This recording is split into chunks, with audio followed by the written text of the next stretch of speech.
सोया चंक्सपासून छान चटपटीत असे सोया कबाब आज आपण करणार आहोत. नमस्कार, स्वागत आहे तुमचं मराठी किचनमध्ये. तर सोया चंक्सपासून करण्यासाठी जे काही थोडेफार पदार्थ आहेत त्याच्यापैकी हे सोया कबाब जे ते चवीला अतिशय स्वादिष्ट लागतात. स्टार्टर म्हणून तुम्ही हे करू शकता.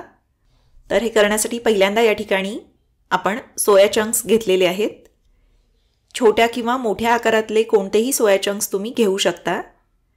1 कप सोया चंक्स मी या ठिकाणी घेतले. बाउलमध्ये हे जे सोया चंक्स आहेत ते काढले.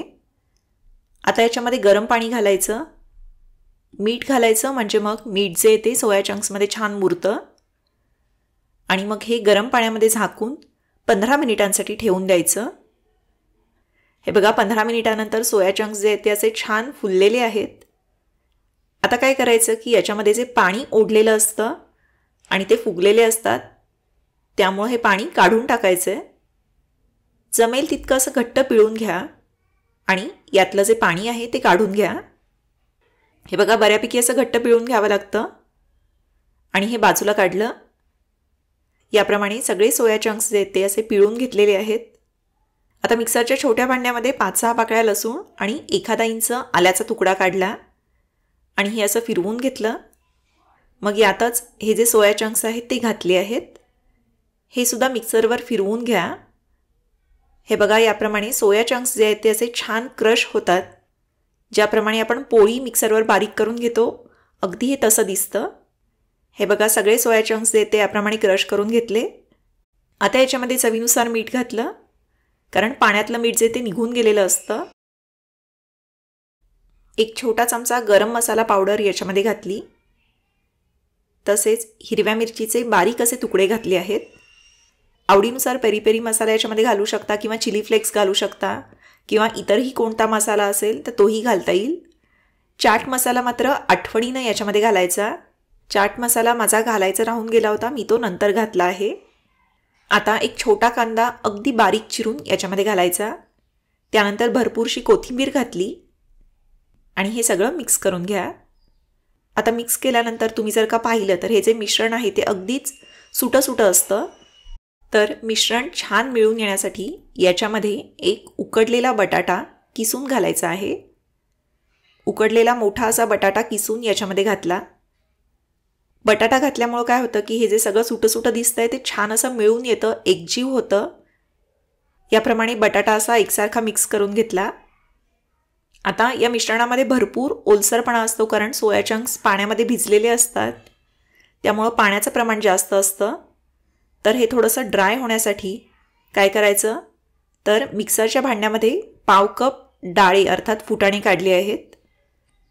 मिक्सरवर फिरवून डाळ्यांचं बारीक असं पीठ करून घेतलं.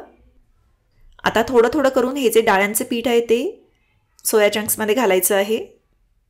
साधारणपणे याचा ओलावा किती आहे त्यानुसार डाळ्यांचं पीठ जे ते याच्यामध्ये मावतं. खूप कोरडंही नाही झालं पाहिजे आणि अगदी ओलसरही राहिलं नाही पाहिजे. इतपत पीठ याच्यामध्ये घाला. साधारणपणे मला पाव कप डाळ्यांचं पीठ लागलं. हे बघा हे असं व्यवस्थित असं मिश्रण तयार झालं आहे. आता याचा लिंबा एवढा गोळा करून घ्यायचा आणि हातानं असं गोल वळून घेतलं. त्यानंतर तळव्याच्या मध्यभागी ठेवून अलगदपणे दाबून यांना असं चपटं करून घेतलं.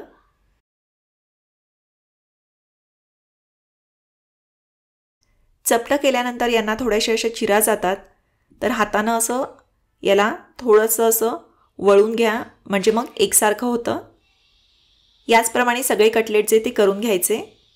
या प्रमाणामध्ये माझे एकूण 9 कटलेट झालेले आहेत. महत्त्वाचं म्हणजे कटलेट जो आहे तो अगदी जाडही ठेवायचं नाही आहे, कारण खूप जाड ठेवलं तर आतमध्ये व्यवस्थित शेकलं जात नाही आणि अगदी चपटंही नका करू. हे बघा याप्रमाणे कटलेटचा जो आकार आहे तो ठेवला आहे. आता हे कटलेट एकदा का करून झाले की ते आपण शॅलो फ्राय करून घेणार आहोत. त्याकरता मी हे असं ग्रिल पॅन घेतलेलं आहे. तुमच्याकडे जर का ग्रिल पॅन नसेल तर साध्या पॅनवर सुद्धा हे जे कटलेट आहेत ते शॅलो फ्राय करून घेऊ शकता. याच्यामध्ये असं बऱ्यापैकी तेल घातलं आणि यावर हे जे कटलेट्स आहेत ते असे ठेवून घेतले. ग्रिलचा थोडासा आकार येण्यासाठी हे हलक्या हाताने दाबून घ्यायचं. वरून अधूनमधून याच्यावर असं तेल सोडायचं, कारण याच्यामध्ये डाळ आहे त्यामुळे हे जे कटलेट्स आहेत ते थोडेसे ड्राय होऊ शकतात. कटलेट्स व्यवस्थित शेकायला भाजायला वेळ लागतो, त्याच्यामुळं 7 ते 8 मिनिटं तरी मध्यम ते मंद आचेवर चांगले भाजून घ्यायचे. हे बघा, छान सोनेरी रंगाची अशी बाजू झाली की वरूनसुद्धा थोडंसं तेल सोडलं आणि मग यांची बाजू पलटायची. आता दुसऱ्या बाजूनसुद्धा 7 ते 8 मिनिटं ठेवून यांना चांगलं भाजून घ्या. उकडलेला बटाटा, डाळीसुद्धा भाजलेलेच आहेत, त्याच्यामुळं कच्चेपणा जाणवत नाही, व्यवस्थित भाजले जातात. छान शेकून घेतले की चवीला अतिशय खमंग लागतात. हे बघा, दोन्हीकडून असे छान भाजले गेले आहेत आणि याप्रमाणे आपले सोया कबाब जे आहेत ते तयार झाले. जरी तुम्ही कधी सोया चंक्स खाल्ले नसतील किंवा तुम्हाला तितकेसे आवडत नसतील तरीसुद्धा हा जो प्रकार आहे तो मात्र चवीला अतिशय स्वादिष्ट लागतो. नॉनव्हेजच्या स्टार्टरप्रमाणेच याचे जे स्टार्टर्स आहेत ते लागतात. पुदिन्याच्या चटणीसोबत किंवा टोमॅटो केचपसोबत तुम्ही हे खाऊ शकता. हे बघा, आतूनही असे छान ओलसर आहेत, खूप ड्राय होत नाहीत. त्याचप्रमाणे याची रेसिपी तुम्हाला कशी वाटली ते मला जरूर कळवा. व्हिडिओ आवडला तर व्हिडिओला लाईक करा. व्हिडिओची लिंक तुमच्या मित्रमैत्रिणींसोबत, नातेवाईकांसोबत जरूर शेअर करा. धन्यवाद.